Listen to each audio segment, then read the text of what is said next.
Shalom, mes chers amis. Voici la pensée divine numéro 292.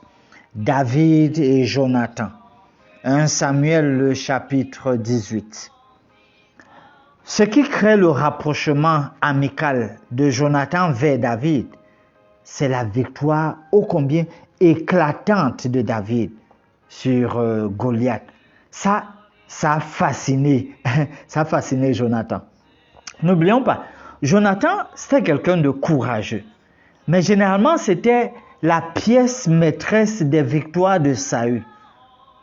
On a vu dans les précédentes méditations comment le peuple a défendu Jonathan alors que Saül voulait qu'il meure. Le peuple a dit, mais c'est lui qui a accompli toutes ces grandes réussites-là, toutes ces grandes victoires.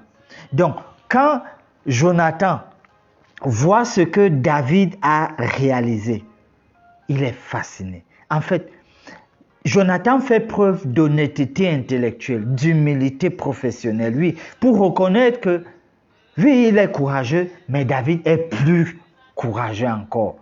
Lui, Jonathan est vaillant, mais David a été encore plus vaillant. Le plus grand exploit, c'est ce que David a fait. Il reconnaît cela. C'est ce qui le fascine. Les succès de David sont mis en exergue dans un certain nombre de versets, verset 5, verset 14, verset 30, c'est mis en exergue.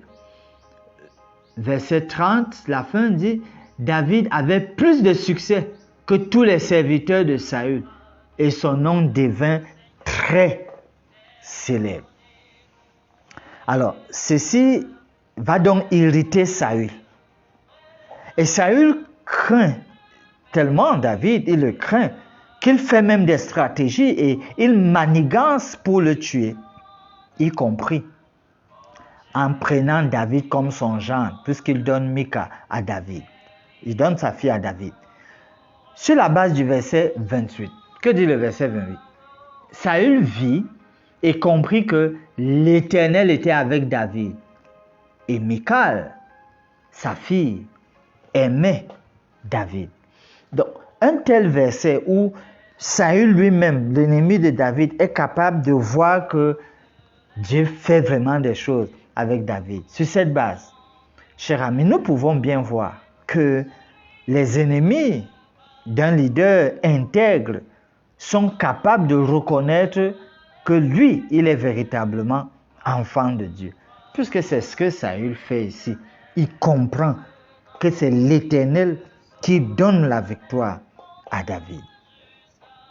Soyons donc intègres, parce que tôt ou tard, un jour ou l'autre, nos ennemis vont témoigner cela, vont reconnaître cela.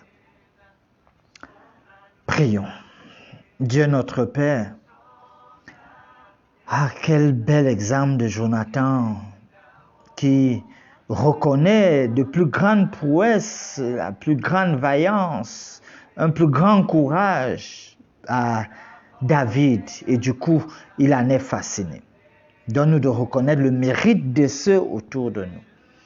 Et bien plus, Seigneur, donne-nous de rester sur une voie qui te glorifie, pour que même ceux qui peuvent nous saboter, mais à un moment vont reconnaître qu'effectivement tu agis en nous. Que la gloire te revienne, nous prions au nom de Jésus. Amen.